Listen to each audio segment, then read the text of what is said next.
Boa noite, eu sou Renata Peixoto, sou professora da UNEB e vamos hoje para a 14ª sessão científica do NEIS e SED.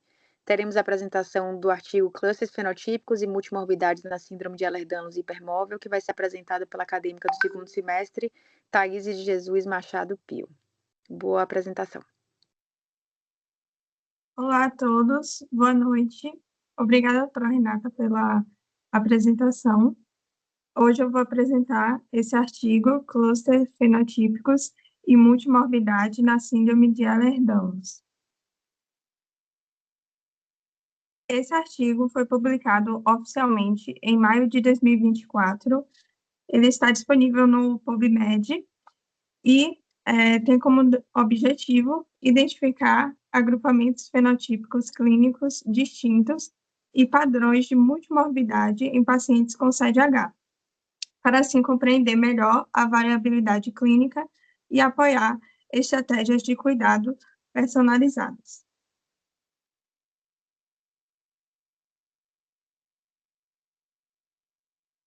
Na introdução do artigo, os autores abordam que a síndrome de Ehlers-Danlos compreende um grupo de 14 doenças hereditárias do tecido conjuntivo, sendo a forma hipermóvel, conhecida como CDH, o subtipo mais prevalente. Ela é diagnosticada clinicamente, pois até o momento não possui um marcador genético identificado. Segundo o Consenso Internacional de 2017, o diagnóstico da CDH se baseia em 3 critérios principais: a hipermobilidade articular generalizada, manifestações sistêmicas de distúrbio do tecido conjuntivo e a exclusão de outras doenças do tecido conjuntivo.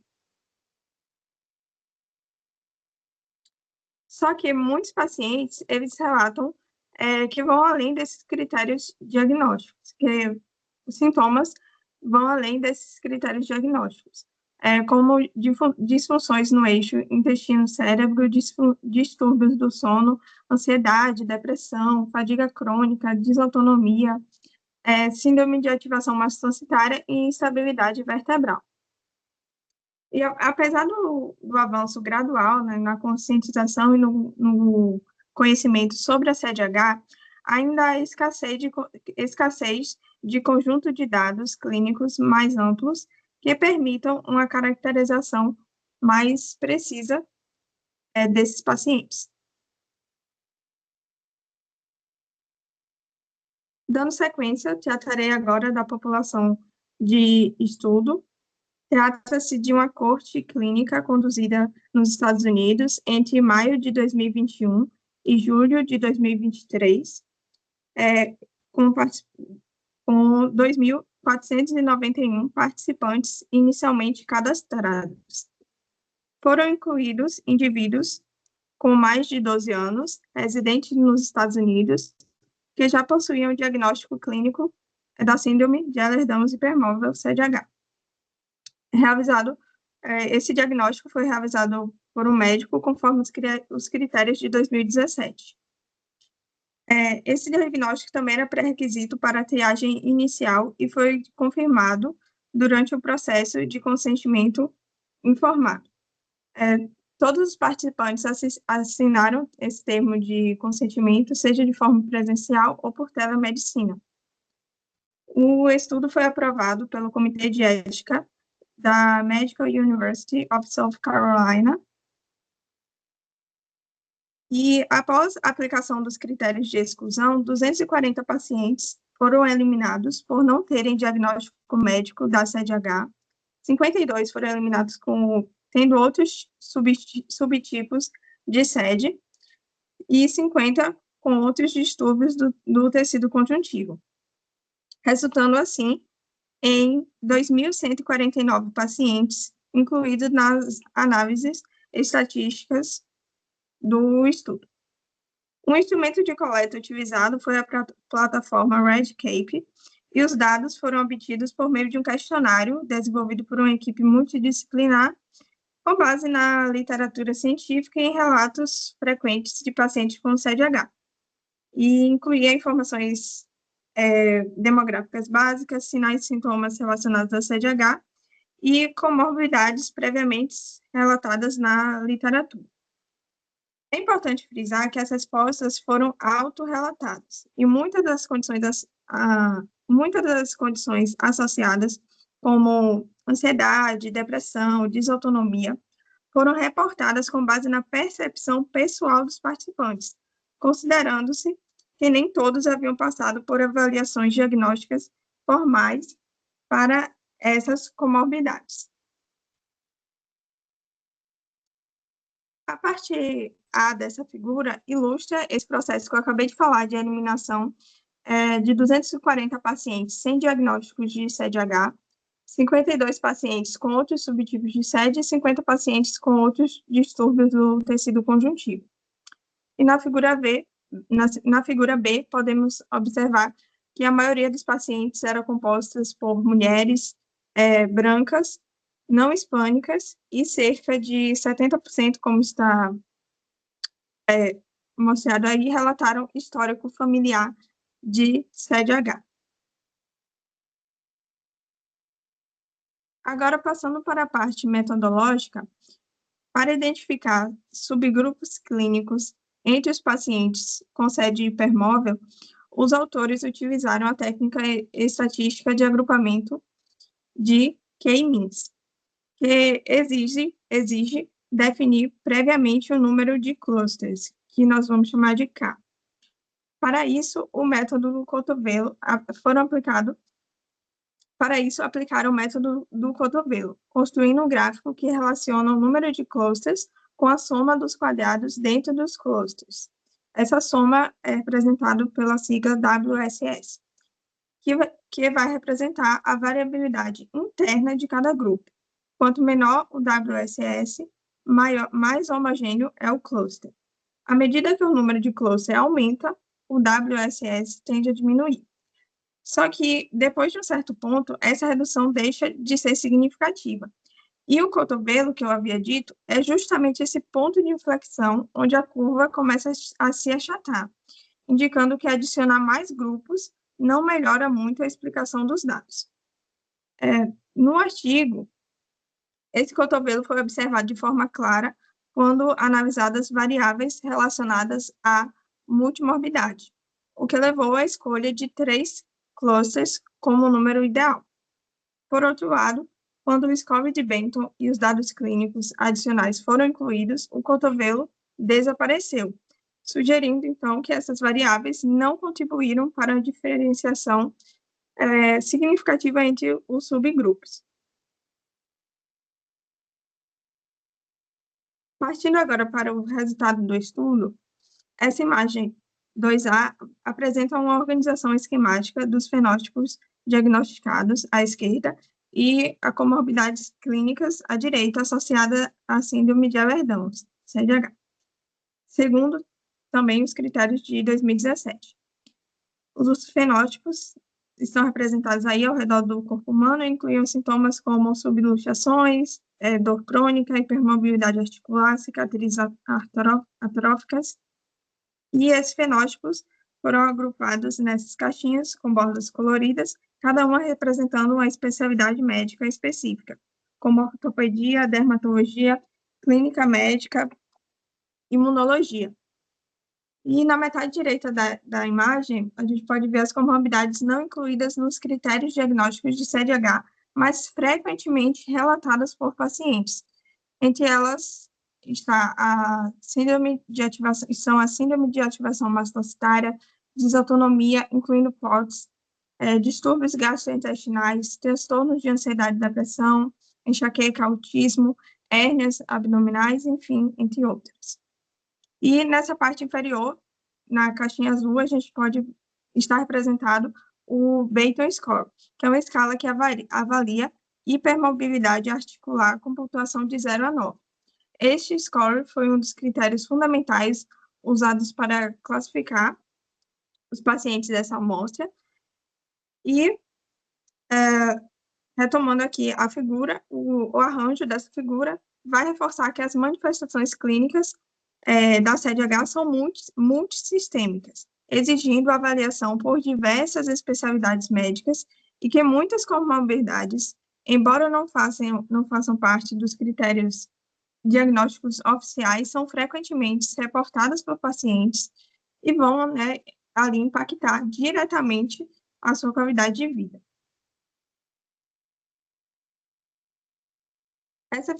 Nessa figura 2 também, temos a distribuição de fenótipos e comorbidades clínicas associadas ao CDH, organizadas por sexo. Observa-se que as mulheres são mais afetadas, como no caso da dor crônica, presente em 90,41% das mulheres, como a gente pode ver, contra 64,86% dos homens. Já a disfunção autonômica, como o POTS, aparece em 61,76% das mulheres, enquanto nos homens a prevalência é de 40,54%. Os homens eles vão se destacar apenas em condições como autismo, com 7,43% contra 3,82% nas mulheres, e a hernia abdominal presente em 11,48% dos homens contra 9,98% das mulheres. E indivíduos não binários relatam em média 12,07 condições associadas, sendo diagnosticadas mais precocemente, com média de idade de 17 anos, sugerindo, assim, tanto maior complexidade quanto vigilância clínica nesse grupo. Assim, né, esses dados eles vão reforçar a heterogeneidade do CDH e a importância de considerar as diferenças de gênero, identidade na avaliação e no cuidado desses pacientes.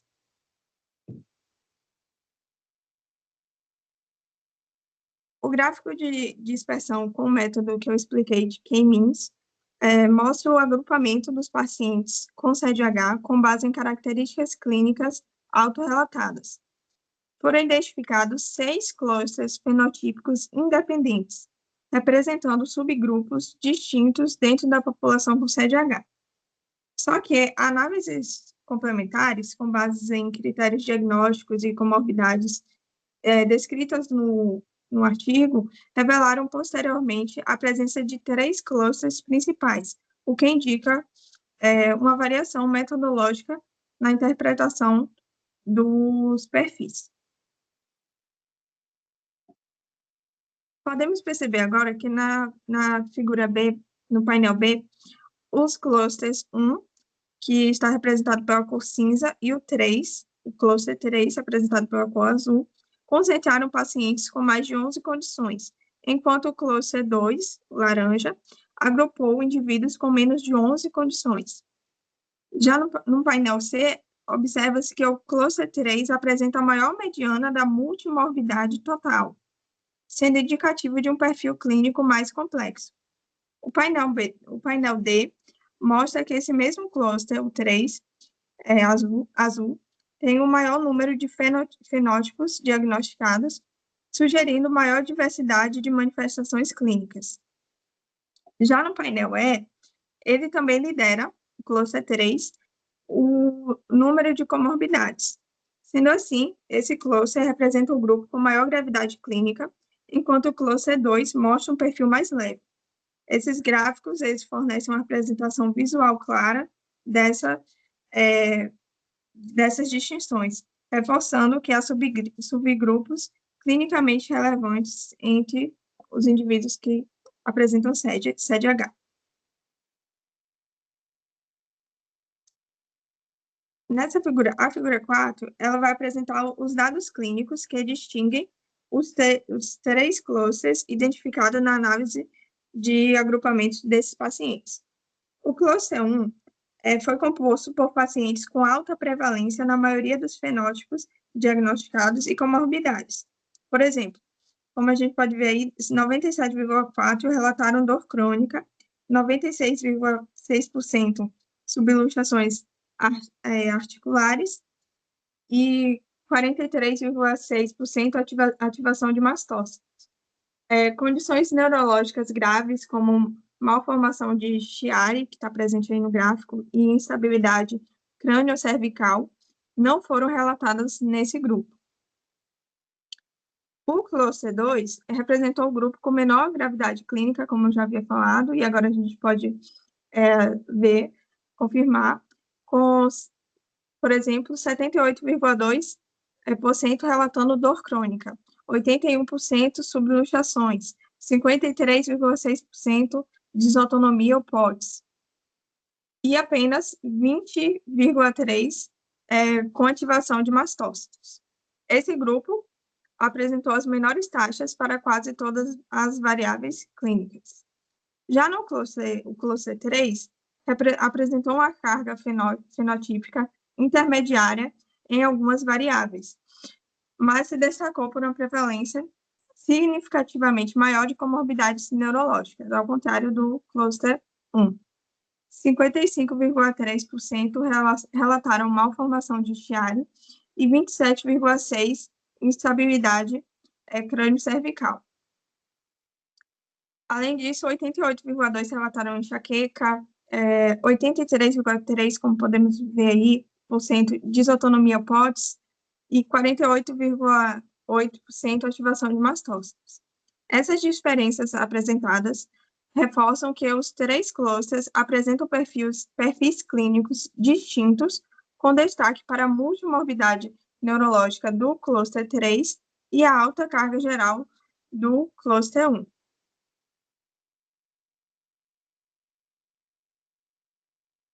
Na discussão do estudo, observa-se que a maioria dos pacientes era do sexo feminino, o que levanta hipóteses sobre a maior prevalência entre mulheres, a maior procura por diagnóstico ou até possíveis vieses biológicos. Os autores indicam que critérios diagnósticos de 2017 para a CDH podem ser limitados, uma vez que sintomas como dor crônica, desautonomia, foram mais prevalentes do que alguns dos critérios formais reconhecidos, sugerindo a necessidade de revisão e ampliação desses critérios para melhor refletir a complexidade clínica dos pacientes. O estudo identificou 3 grupos, 3 agrupamentos fenotípicos. O primeiro, com alta carga de comorbidades comuns, mas sem acometimento neurológico, como já havia mostrado. O segundo, com carga leve de sintomas e comorbidades. E o terceiro, mais grave, com mais de 14 condições associadas, destacando-se aí acometimentos neurológicos, como malformação de Chiari, instabilidade crânio-cervical e síndrome de ativação de mastócito. Além disso, foi evidenciado que o score de Benton, tradicionalmente usado para avaliar a hipermobilidade, mostrou-se limitado por não se correlacionar com o número de comorbidades, idade, gênero ou com os agrupamentos clínicos encontrados.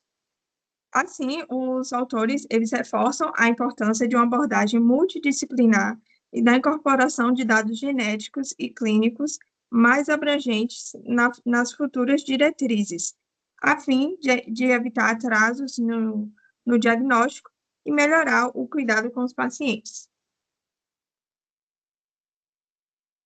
Partindo agora para a conclusão, esse estudo amplia a compreensão sobre o espectro clínico da CDH, ao confirmar a presença de multimorbidades entre os pacientes e evidenciar a possibilidade de agrupá-los em perfis clínicos distintos com base nos fenótipos. A identificação desses subgrupos clínicos pode refletir influências genéticas e ambientais distintas e tem importantes implicações para a prática clínica. Isso abre caminho, então, para o desenvolvimento de abordagens personalizadas e ferramentas diagnósticas preditivas mais eficazes. Além disso, o estudo vai criticar o modelo atual fragmentado do cuidado, em que o paciente passa por múltiplos especialistas e reforça a importância de uma atenção integrada entre médicos, pacientes e pesquisadores.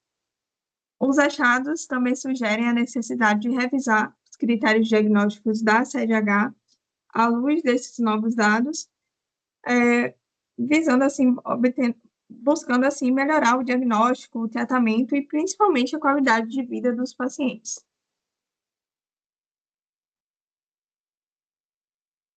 Limitações, o estudo, ele vai apresentar limitações, como o uso de dados autorrelatados, como eu já havia dito no início da apresentação, sujeitos a viés de memória e percepção dos participantes.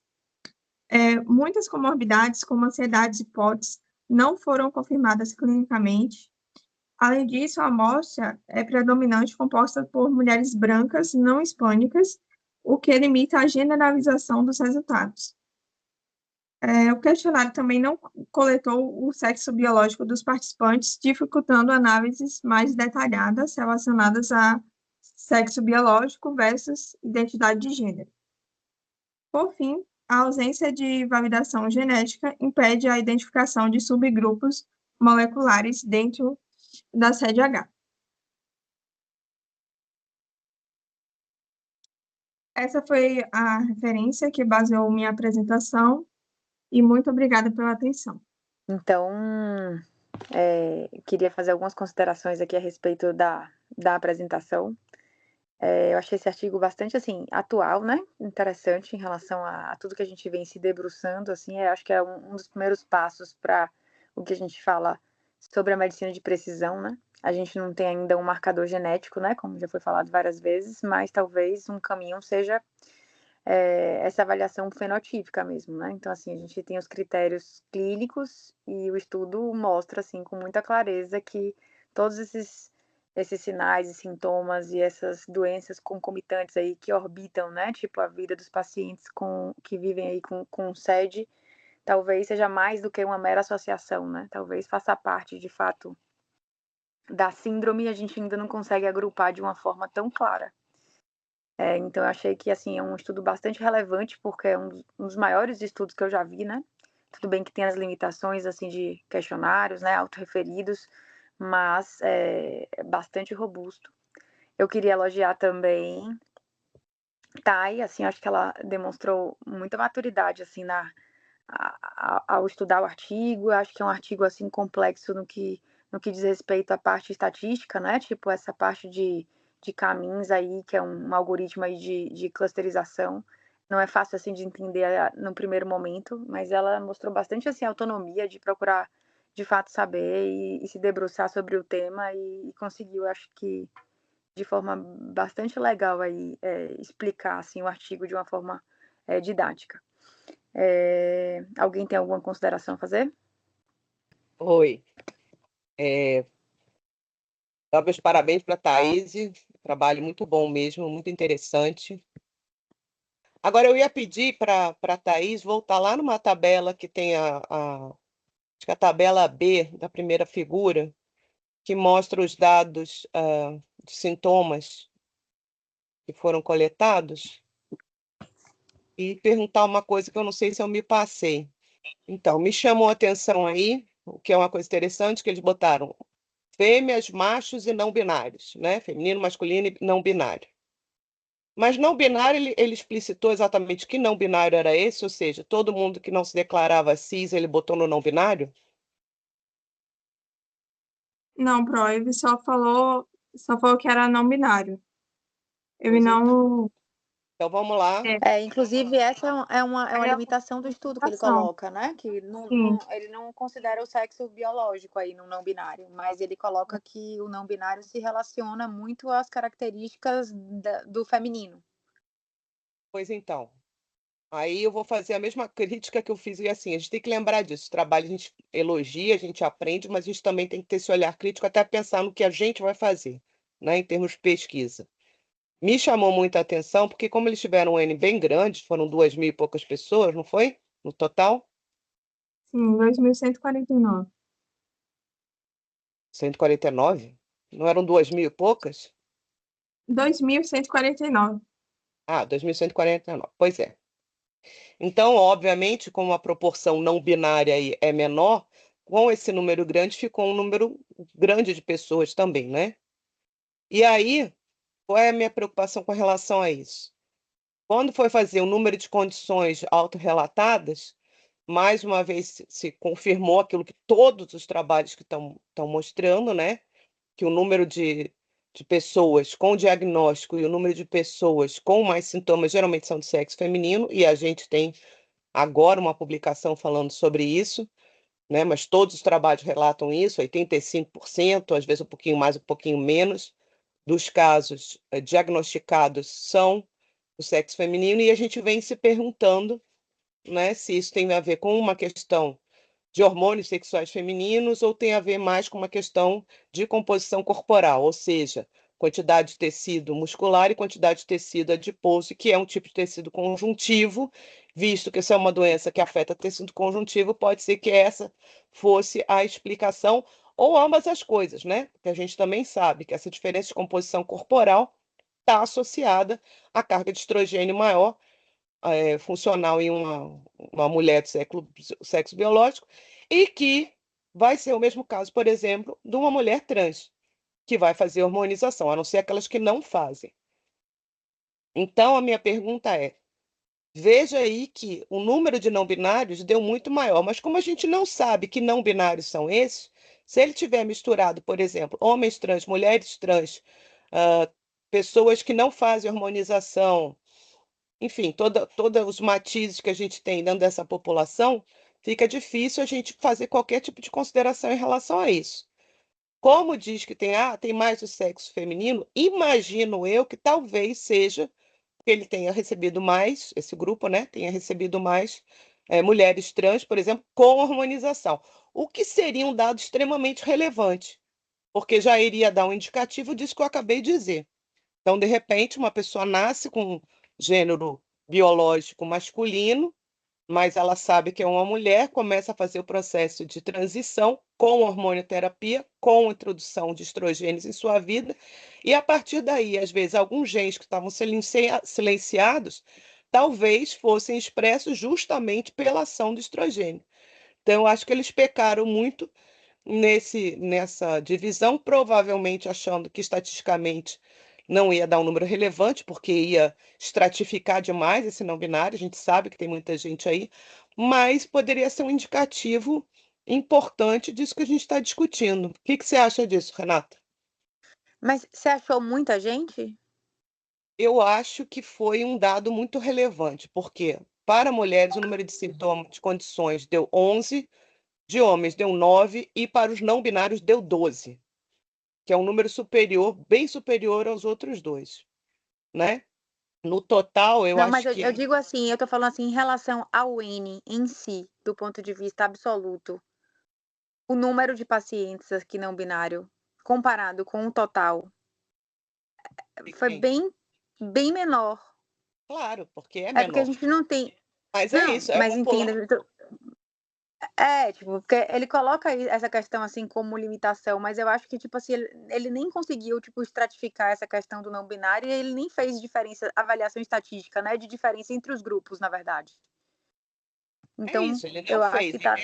Essa é a minha questão. Eu acho que se perdeu uma oportunidade, como se perdeu uma oportunidade no trabalho anterior, onde o cara entrevistou aconselhadores genéticos que reclamavam que tinha um número absurdo de pessoas com SED sendo atendidas, ao ponto deles começarem a proibir esse tipo de pessoa de procurar aconselhamento genético. E eu perguntei, sim, e qual era a quantidade de pessoas que eles atendiam? E não tinha nenhum dado sobre isso no artigo. E isso era uma informação altamente Uhum. relevante para dados de prevalência. Então, nesse caso aqui, como essa discussão da influência do sexo biológico, né, do gênero biológico sobre a SED é uma coisa que permanece, como a gente sabe, em discussão e ninguém chegou a um consenso para dizer, olha, é por isso ou por aquilo. É um dado epidemiológico. Se verifica que a maior parte dos casos com manifestações de SED hipermóvel é do sexo feminino. Mas essa população, justamente por ser menor, né, das pessoas trans, ela não tem sido considerada. Aliás, não como na maioria dos estudos. Agora a gente está tendo que ter grupos específicos para isso e fica sempre nessa coisa, é porque é pouca gente. Não interessa se é pouca gente. É gente e a gente que tem que ser cuidada e do ponto de vista de descoberta científica, poderia ser um norteador. Porque se a gente repara que uma pessoa até determinada idade não apresentava sintomas de Ehlers-Danlos, começa a fazer sua transição com hormonioterapia, a partir daí ela começa a apresentar, Então, por exemplo, podia se verificar se é uma ação direta do hormônio, porque a gente sabe que, entre outras coisas, essa mudança de composição corporal ela também vai ocorrer por conta do estrogênio, então vai passar a ter menos músculo, vai passar a ter mais tecido adiposo, né, que é mais característico do corpo feminino, e assim ficarão também. E aí, novamente, a gente ia ter essa indicação, que existe sim, e era mais um caminho para a gente ver a sinalização com relação a estrogênios, e aí, né, também fazer essa estratificação, qual hormônio que está sendo usado, como é que isso está fazendo modificação, e isso ser um dos motivos para a gente verificar, por exemplo, até tratamento, né? E verificar também essas manifestações. Por exemplo, outra coisa que tem esse indicador é a maioria das mulheres com Ehlers-Danlos, elas começam a apresentar os primeiros sintomas, e eu, como paciente, digo que é o meu caso também, depois da menstruação. Eu menstruei aos 13 anos, a primeira vez, com 16 anos eu já fui ao ortopedista com queixa de dor crônica nas costas. E dali em diante foi ladeira abaixo. E a gente tem um caso no nosso grupo lá de Sede Bahia, a moça também está com 16 anos, a mãe dela diz que ela com 14 anos começou a apresentar os sintomas.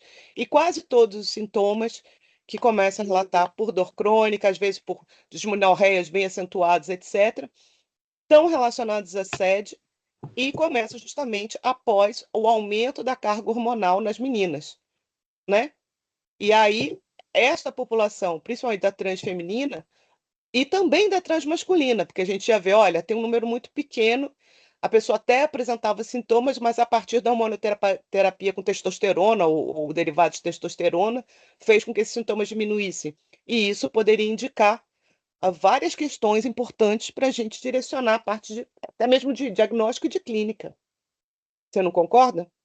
Não, eu concordo, eu só queria deixar claro que quando eu falei que foi pouco, não é dizendo que essa população não tem relevância, pelo amor de Deus. Eu quis dizer só Não, que não. achei que o número do estudo foi tipo, um número pequeno de 3,5% dos pacientes. Então, essas inferências provavelmente iam ter um poder estatístico tipo menor mesmo, porque ia representar tipo 3% dessa população e talvez o escopo inicial do estudo tipo não foi esse. Então acho que ele não ia ter poder estatístico para poder dizer, mas eu entendo que quando a gente está tentando procurar as coisas, tudo tipo do ponto de vista mecanístico, você ficava pensando, poxa, e aí, o que seria esse não binário? Quem que seriam essas pessoas não binárias, né? Tipo assim, para a gente determinar isso. Tem hormonização ou não tem hormonização na jogada para a gente fazer? Mas eu imagino que, tipo, eles não sabiam, né? Que ia ter esse número e que isso seria algo a ser colocado antes de fazer, tipo, o estudo, entende? Tipo assim, eu não sei que tá aí, baixou, né, tipo, o artigo com os dados suplementares do questionário. É um questionário muito amplo, tipo assim, não amplo no sentido assim minucioso, eram perguntas muito genéricas, entende? Eu acho que eles não tinham a pretensão, tipo, de fazer isso, assim, inicialmente. Eram perguntar as comorbidades, a identidade de gênero, né, Thay? Se você tiver aí, quiser depois colocar. Mas não era, tipo, comum, por exemplo, aquele questionário que você mandou, que o colega lá, acho que do Rio, talvez, esteja fazendo. Não era um questionário super complexo daquele que dá para poder a gente inferir essas outras questões, entendeu? Por isso que eu falei que, tipo assim, que talvez o número de pacientes ali no total foi representando 3,5% do total e ele ficou sem desdobramento, tipo, dessas características e coloca isso como uma limitação mesmo do estudo, né? Porque falou, poxa, agora a gente queria saber, tipo, quem são essas pessoas e poder fazer inferências aí do ponto de vista biológico, né? Eu acho que Mas tinha que ter feito, assim, em algum momento de estratificação, e eu entendo, porque eu trabalho com questionário. A gente tem um uhum. estudo de Mas o avaliação de questionário, o estresse que questionário é você vai ver. gigante. A gente está com esse problema, por exemplo, quando a gente vai fazer diferenciação por etnia. Aí a gente bota Uhum. branco, negro, pardo, indígena e amarelo. Indígena tem um tiquinho, sei lá, em 500 e tantas pessoas a gente tem um 6, e amarelo acho que tem um. E assim, amarelo aqui na Bahia, né, que seria a população de ascendência asiática, por exemplo, realmente não há um quantitativo muito grande. Mas indígenas, por exemplo, a gente tem muito aqui na Bahia. Só que na população que a gente está estudando, ainda, infelizmente, a quantidade de pessoas é pouca. E é uma população que, obviamente, é bastante afetada por estresse, principalmente esse indígena que vem estudar numa universidade, né? Sai lá da sua terra, etc, etc. E aí, na hora de fazer a avaliação, a gente bota isso em outros. Porque realmente, na hora que junta, fica um número 0, alguma coisa por cento, Isso, e estatisticamente é ruim. Então, infelizmente, para esse tipo de coisa, como eu falei, tem que fazer estudos em separado. isso. Tem que desenhar um estudo com esse objetivo, né? Para ter um poder maior, né? E aí, eu acho que se eu fosse desse grupo, era uma coisa que eu ia investir agora, fazer um estudo particular, assim, para poder fazer essa Isso.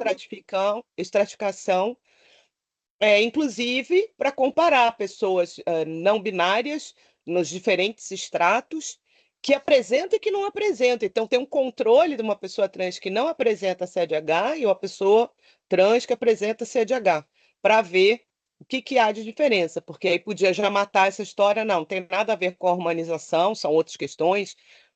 Tem mais a ver com a questão do estresse psicológico, e aí vai, né, vai progredindo e aumentando, aprofundando isso. Mas essa é uma resposta que a gente tem que ter, porque não é uma condição genética ligada ao sexo, porém, visivelmente, por todos os trabalhos que faz de epidemiologia no mundo afora, todos eles mostram essa altíssima prevalência em mulheres. Então, apesar de não ser nada no cromossomo, né, ligada a gene, tem uma ligação com a parte, e só pode ser com a parte hormonal, a partir de expressão de genes que são estimulados por estrogênios, que, né, eu só posso imaginar isso. E de novo, em se avaliando a população masculina trans, seria mais um motivo, porque se você encontra alguém que começou a apresentar sintomas de sede, e de repente ela começou a fazer hormonização e os sintomas sumiram,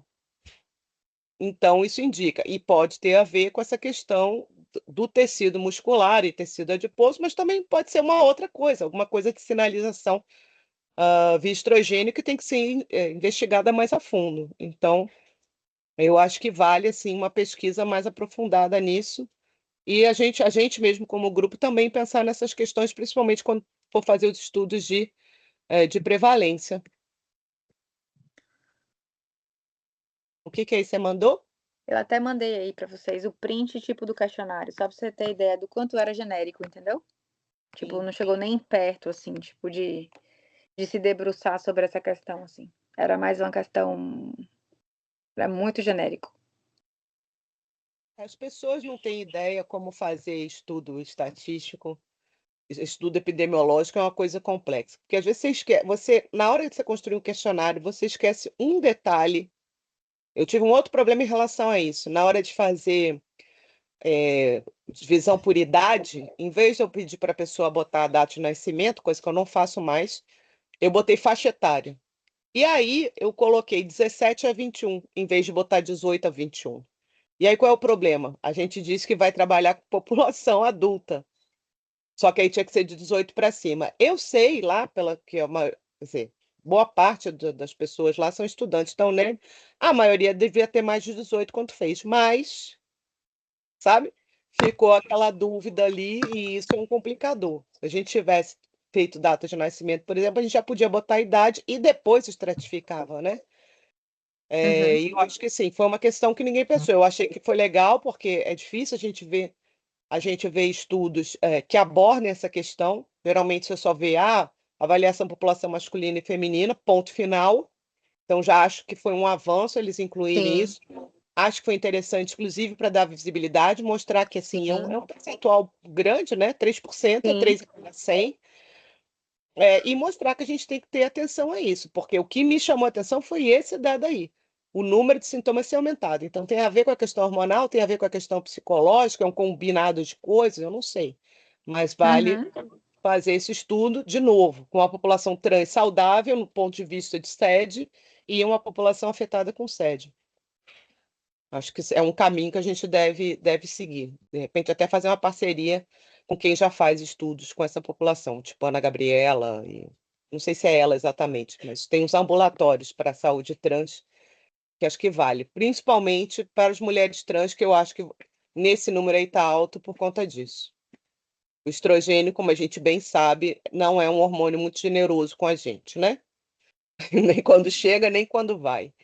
Então, nesse caso, eu tenho fortíssimas suspeitas que é o estrogênio, que está mexendo na parte imunológica. Todo mundo sabe já também que é esse componente imunológico que faz muita diferença, principalmente na CDH. Então, o tipo de sinalização que é dada pelo sistema imunológico é que faz essa alteração importante na construção do tecido conjuntivo, que leva ao que a gente está assistindo, né? Todas essas alterações. E acho que é por isso que está tão difícil chegar a uma base genética. Mas está evidente que a gente tem vários genes que são alterados ao mesmo tempo, e isso é mais um motivo para a gente ver que isso tem a ver com sinalização. Então, o que é que vai começar agora, o que é que vai terminar agora? E isso é dado por um sinal. E um sinal que dispara outro sinal, e assim vai. Mas era isso que eu tinha para falar. Meus parabéns aí para as meninas, a Renata e Thaís. Vou me calar agora para os outros falarem.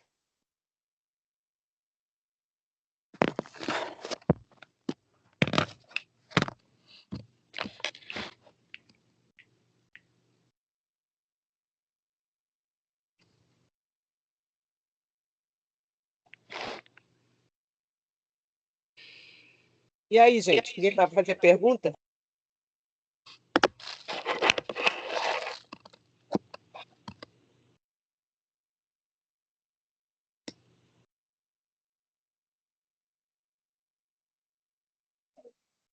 Oi, posso Só falar? queria parabenizar a Thay mesmo e parabenizar pela didática. Acho que foi uma didática excelente na apresentação do artigo.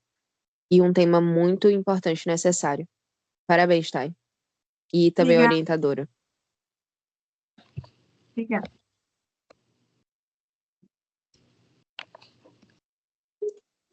Oi, consegue me ouvir?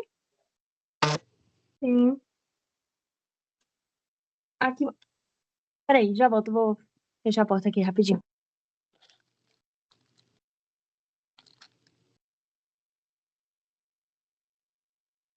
Pronto. Gostaria de dizer que eu também gostei muito do artigo. Na verdade, quando eu estava vendo a apresentação, eu já estava procurando mais artigos sobre o tema, que acho que fez uma grande interseção com a própria parte que eu estou estudando com a Renata também, né? Quando falou sobre toda essa questão da população feminina ser mais afetada. Já pensei quando a gente acabou falando de dismenorreia, por exemplo, e acho muito necessário essa parte do estudo mais voltado para essa parte dos hormônios, porque eu estava até procurando aqui e eu sigo sem achar nenhum muito direcionado, sigo sem achar nenhum dessa parte assim mais hormonal sobre progesterona, estrogênio, pelo menos na base de dados em que eu procurei, voltado para a CDH. O que eu achei foi voltado para outros tipos de sede. A senhora também não conseguiu achar nada sobre isso, né, Pro? Aquela nossa velha queixa. Várias queixas. A gente que tem que começar a fazer, né, Astria?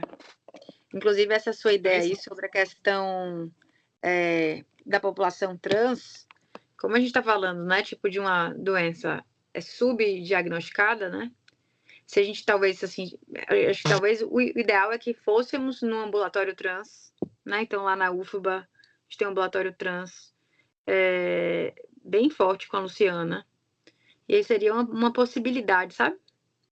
Fazer, tipo, um estudo tipo de prevalência lá. Entende?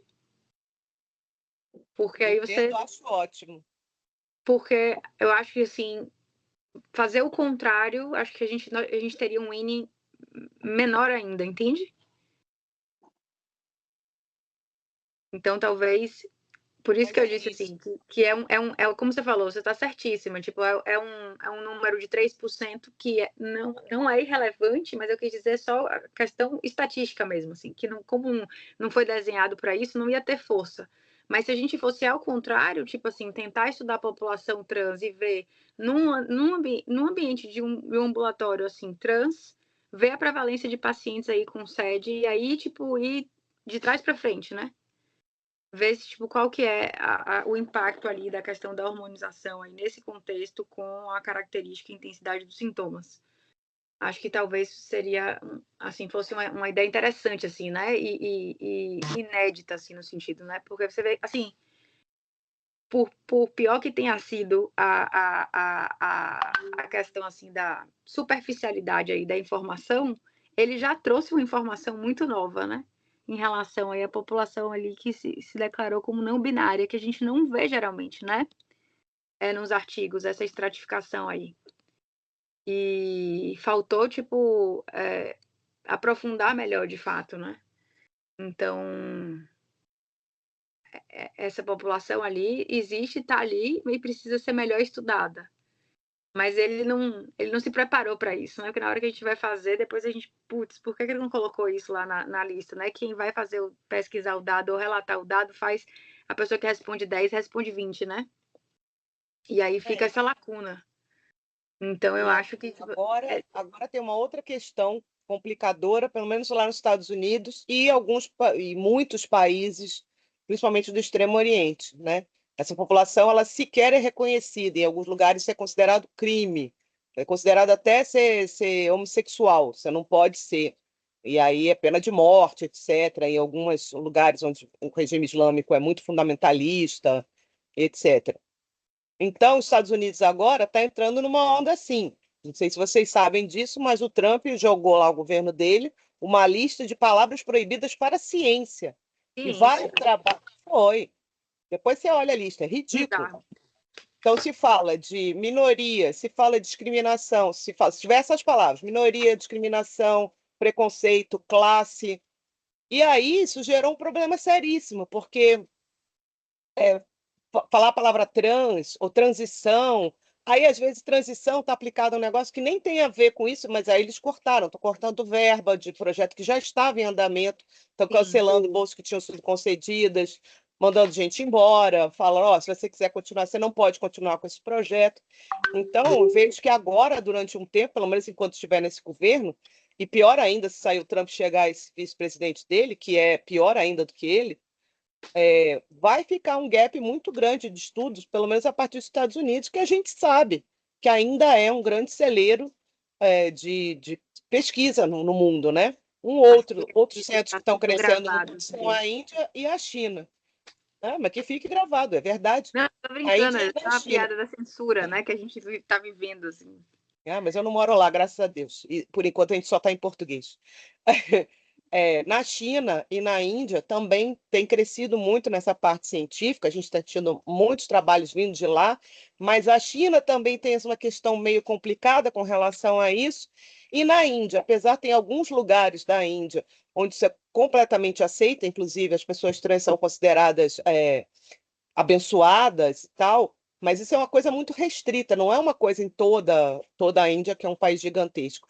Então, eu vejo que, assim, países da América Latina, por exemplo, que tem sido muito mais, apesar dos problemas que a gente ainda tem muitos, a gente tem que aproveitar que a gente ainda tem essa liberdade, espero continuar a ter, para que a gente possa avançar nesses estudos, é o que você falou. O pioneirismo vem daí. Agora, já sabe, se mandar o trabalho para uma revista americana, corre o risco deles não aceitarem simplesmente porque tem palavras proibidas lá e, de repente, a revista não vai querer, porque elas têm financiamento, as universidades lá particular, elas têm financiamento público, né? E ele cortou da Harvard, do Michigan, do MIT, de não sei o quê. Os próprios centros federais todos, eles tiveram páginas apagadas, páginas federais. Por quê? Porque não estava de acordo com a política dele e simplesmente tiraram a informação. É como se hoje entrasse um governo e tirasse do ar a página do IBGE, do Ministério da Saúde, sabe? Da Fiocruz, tipo, não, agora ninguém mais vai olhar aqui, só vai olhar os vídeos que a gente faz aqui contando a nossa versão da história. E isso é muito complicado. Então, acho que sim, eu acho que é uma excelente ideia essa sua. E aí, melhor ainda que no ambulatório trans, porque mesmo que o número seja pequeno de pessoas lá, você vai estar comparando um grupo com as diferentes características lá dentro dele, e é bem possível que lá no meio você ache. Então, você vai ver a prevalência, pelo menos num grupo, e aí você pode fazer essas categorizações, né? E, ao mesmo tempo, para o estudo mais abrangente, com certeza, essa é uma conversa que a gente já teve, eu acho que tem que fazer, assim, uma avaliação hormonal, sequencial, dessa parte estrogênica nas mulheres todas que têm sintomas, inclusive para a gente ver correlação com gravidade de sintomas, com surgimento de sintomas, né? Outra coisa que tem sido assim motivo de discussão é a questão do critério de idade para diagnóstico CEDH. Então, até 18 anos, eles não querem dizer que é CDH. Uns dizem que sim, outros dizem que não. Mas eu falo, não, enquadra só como transtorno de espectro da hipermobilidade. E eu imagino que seja por causa disso. Geralmente a população mais velha. Sim, mas a população mais velha é porque vai acumulando mais sintomas e tendo mais problemas. Mas a gente sabe que o que a gente pode fazer, já que é uma doença genética, é retardar a aparência e ocorrência de surgimento o agravamento de sintomas. E isso se faz com quê?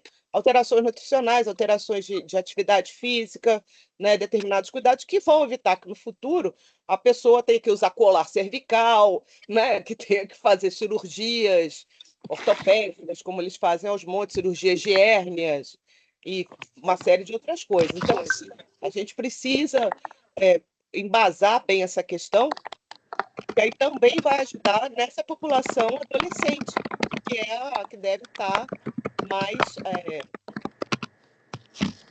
Está digitando aí, está fazendo um barulhão aqui. Essa população mais jovem, ela tem que ser assistida com urgência, para que não tenha progressão. Já comentei isso aqui, vou voltar a dizer. Meus 2 filhos começaram a apresentar sintomas jovens, os 2 filhos biológicos. E eu imediatamente botei os 2, ainda com 10 anos, para fazer musculação, que é a atividade que funcionou para mim. O meu filho mais velho melhorou até da parte alérgica. E ele não tem mais reclamar de dor nas costas, que ele começou a reclamar com 10, 11 anos. E ele era super elástico. Eu vi, vai seguir no mesmo caminho que eu. Né? Minha filha agora, que já está mocinha, já menstruou, começou a ter os problemas de dismenorreia e tal, mas está fazendo musculação e eu espero que isso ajude ela a ter menos sintomas, né? E ambos, né, têm uma nutrição adequada. Meu filho mais velho está fazendo nutrição, então espero que a família fique mais bem nutrida, mais ainda a partir de agora. Mas se a pessoa desconhece isso tudo, só vai a pessoa mesmo lá com seus 35, 40 anos, que é a idade média de diagnóstico de SED nas pessoas, ver quando a coisa já está completamente estourada, já está com vértebras consolidadas aqui, super esticadas acolá, deslocamento aqui, deslocamento acolá, e toda progressão de problemas que a gente sabe que ocorrem, e aí não tem muitas vezes o que fazer para melhorar. É só ir fazendo redução de danos. Então, o que esse colar cervical faz para mim? Ele me cura? Não, os negócios estão tudo fora do lugar aqui, mas pelo menos eu não fico com a posição forçada, que vai me levar à tontura, etc, etc. Mas, enfim, vamos lá que vai sair o negócio. Agora chega que eu já falei muito.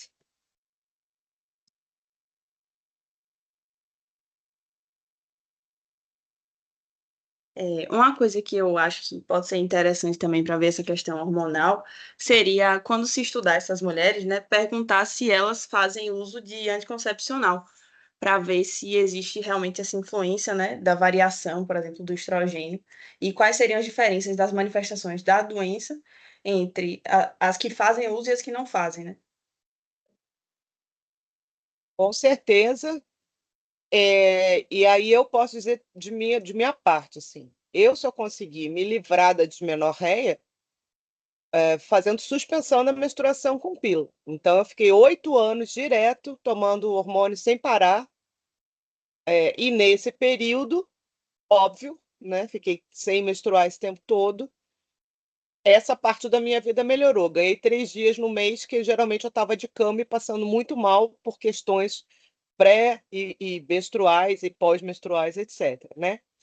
Melhorou, inclusive, a enxaqueca, que é uma coisa que eu também tenho muito associado ao hormonal. Mas a partir de um tempo, ficando mais velha e com alteração minha mesmo ovariana, eu acho que isso começou a prejudicar, e aí estou eu na luta com o meu endócrino, tentando ver o que faz. Ele tentou começar já uma terapia hormonal antes de eu entrar na menopausa, porque eu já estou na perimenopausa, mas foi um problema, porque a partir do momento que eu parei de tomar pílula, eu voltei tudo que eu estava antes, com fluxos imensos, 10 dias menstruada, cólicas horrendas de me jogar na cama 1, 2 dias, etc, etc. E ele, apavorado, e ainda por cima ele é meu amigo, falou, não, você vai suspender de novo. E nisso a gente já fez isso 3 vezes.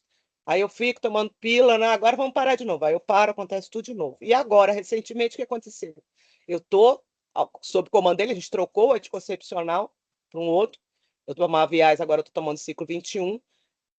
De princípio, melhorou a questão, porém, eu fiquei menstruada, sabe Deus como, tomando pílula, durante 35 dias. E passei uns 3 dias muito mal, com todos os sintomas, quer dizer, mesmo tomando a pílula. Então, assim, não é uma coisa simples. A endocrinologia é uma área muito árdua, né? Mas vale sim. E aí a pílula, ela vai ter essa resposta diferenciada. A Renata está aqui, ela sabe muito bem disso. Há mulheres que respondem muito bem a anticoncepcional e outras que respondem muito mal. Umas se dão muito bem com um tipo, se dão muito mal com o outro. Eu, há anos atrás, eu comecei a tomar uma que chamava Mínima, porque a minha comadre tomava e falou que era ótimo, porque era uma dosagem super baixa, já era de terceira geração, não sei o quê. Eu comprei, não terminei a primeira caixa. Tive sintomas que eu não tive na gravidez, eu vomitava sem parar. E aí eu falei, pô, é a pílula. Aí parei o anticoncepcional e pronto, foi tudo embora. Aí eu resolvi pesquisar melhor, até que eu achei essa IAS, testei e funcionou.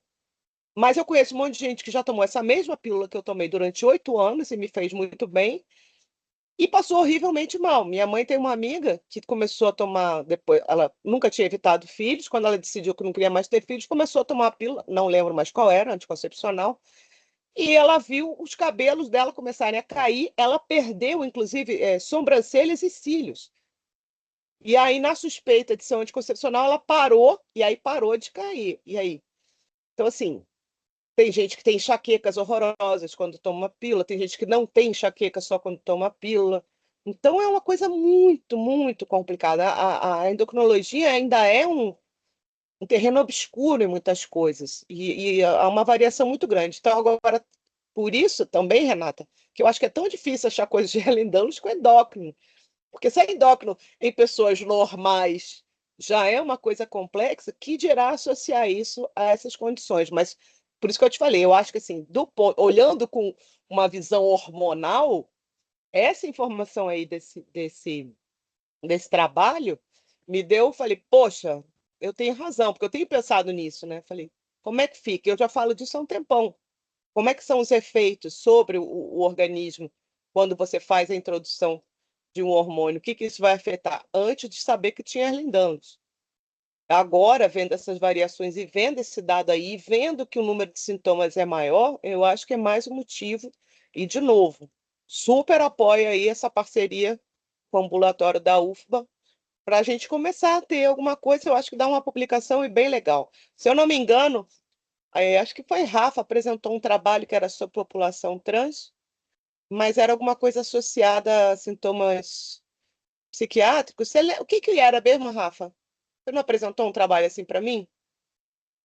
Falava sobre Oi, boa isso? noite. Oi. Não, professora. A senhora até sugeriu que eu apresentasse sobre esse artigo que relaciona exatamente isso, a população trans, que está dentro do espectro hipermóvel e SEDH e as condições psiquiátricas. Mas a gente não chegou a trabalhar esse artigo ainda. Quem sabe na próxima? Sim, eu acho que é uma coisa que requer muito estudo e um estudo urgente. É isso. Pronto, falei que não ia falar mais, mas E assim, só para complementar, e do ponto de vista prático, assim, para fazer a análise do perfil hormonal na população de vida real, a gente se depara com várias limitações, assim. Então, você dosar o perfil hormonal de uma mulher virgem de tratamento hormonal é uma coisa. Mas aí, por exemplo, ao caso de Astrid, tinha a questão da dismenorreia, ela vem para cá usando pílula. Como é que eu faço o perfil hormonal usando pílula? Vai estar tudo suprimido, entende? Então, a depender do tipo de hormônio que tá, o estradiol pode estar alto porque cruza o ensaio, ou então vai estar baixo porque suprime o eixo. Então, tipo, se você não tiver esse olhar aí mais minucioso para analisar o dado e só sair solicitando estradiol LH e FSH, você não vai entender nada e você vai provavelmente ter uma conclusão errada, né? Então, por exemplo, hoje eu peguei uma paciente, nossa, meus exames estão todos alterados, eu acho que eu tô aqui, tipo, morri. Eu falei, mulher, você tá usando anticoncepcional, não era nem para ter dosado. Então, na população de vida real, que a gente vai estar avaliando uma população que já é uma população que tem uma condição supostamente subdiagnosticada, né? Então, a gente vai ter, às vezes, uma limitação de achar esse N, né? E aí, nessas pessoas, a pessoa vai ter alteração, tipo, menstrual. E aí, depois a gente ainda vai ter que separar quem a gente pode dosar, do ponto de vista laboratorial, o perfil do eixo gonadotrófico. Então, você fica com os dados, assim, muitas vezes limitados. Então, por isso que é difícil achar, de fato, né? É como você falou, a gente às vezes não sabe o que fazer na população global, assim, né? Sem uma condição mais rara. Eu não gosto de falar rara, porque eu já tô sabendo que não é raro mais, né? Eu comecei achando que era raro, agora eu tô vendo que não é raro, né? Você vê que Tatiana tem sede. Então, é mais comum do que a gente pensa, como a Astria sempre fala. Mas entenda aí essas questões, né? Não é só pedir colesterol. Você pede colesterol, é uma variável ali que você vai ter um dado no final, uma média tal. Quando você está falando de hormônio, não dá, depende da fase do ciclo, depende se está usando anticoncepcional ou não. Então, assim, são muitos vieses, né? Tipo assim, para analisar. Então, precisa ser tudo muito rigidamente controlado para a gente chegar num resultado que seja interpretável para começar, entendeu? Então, essa acho que é a grande limitação, assim, quando a gente está falando de hormônio. Até porque quando a gente para de usar a pílula, não vai imediatamente restabelecer a função. Você vai ter que Imediatamente. dar uns meses. E aí, como no meu caso, você Idealmente, para, 3 meses. Isso, aí você vai ter que esperar a pessoa sofrer aquele tempo, não é todo mundo que está disposto a isso, né? Exato. E isso é uma Então, condição se usou que é bem... corticoide, pericoleta, entendeu? Os kits, então são complexos. Por isso que eu digo, a gente tem que ser, para começar do começo, entendeu? Se você mapear a clínica, avaliar isso como vocês falaram, tipo, tempo de menarca, se tem dismenorreia, se não tem, se os ciclos são regulares ou não, já é uma informação, tipo, bem, bem importante, assim, sabe? Pra gente começar, sabe? Pra ter um pontapé. É isso. A gente chega lá. Isso. Espero até aposentar a gente luta. tá funcionando isso. Parece difícil, mas não é fácil. Parece difícil, mas é quase impossível. Mas a gente insiste. É. Quando os meninos estiverem já todos doutores, com doutorado, aí a gente ainda vai estar lá montando o budget do nosso ambulatório. Montando a planilha, né, Astria? Agora eu estou atrás de um professor que entrou, ele é farmacêutico, entrou lá para a área, e ele trabalha com políticas de saúde, bem na área de farmácia mesmo. Mas aí ele conhece secretário de saúde, não sei quem, né, o federal.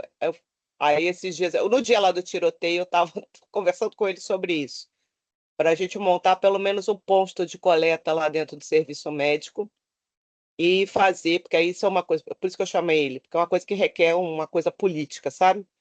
Ver esse convênio que, segundo o pessoal da farmácia lá da UNEB, é com a Secretaria Municipal de Saúde, eu não sei por quê, eu acho que tinha que ser com a estadual, para que a gente possa fazer isso, coletar os exames lá, porque aí você vai, recebe a pessoa lá na clínica, faz a coleta lá, a pessoa sai do seu consultório, já faz a coleta e vai embora.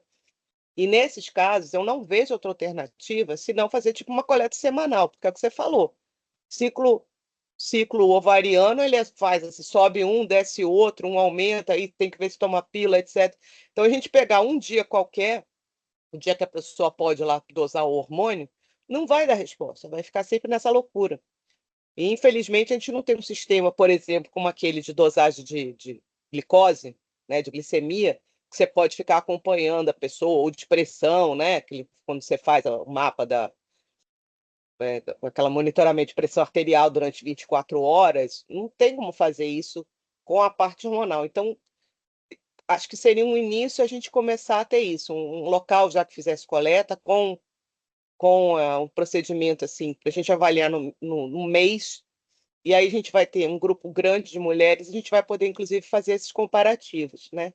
E aí fazer a mesma coisa lá no ambulatório trans, entendeu? Replicar, que aí a gente tem um comparativo.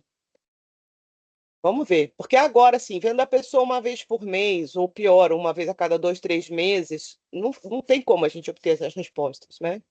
Por isso que a gente tem que começar a otimizar essas questões e por isso que a gente precisa ter alguém que entenda desses meandros aí políticos para ver como é que a gente consegue articular isso daí, né? Vá pensando aí. E a gente vai. Já conversei com a que está responsável pelo serviço médico, a Magnavita Gianni. Ela está lá fazendo um trabalho com a Secretaria de Saúde. Mas a gente tem que parar para sentar e ver como é que otimiza isso. E ver quem é que pode ir à frente disso. Porque geralmente é o pessoal da medicina e da enfermagem, né? Então vai sobrar para vocês. Vão precisar de braço aí para ajudar nisso. Então, essa foi a 14ª sessão científica do NEISE SED. Aqui eu vou deixar nossas páginas, neise.neb.br, neise.sed, @neise.sed no Instagram, e a nossa página também no YouTube, @neise-sed. Até mais, pessoal.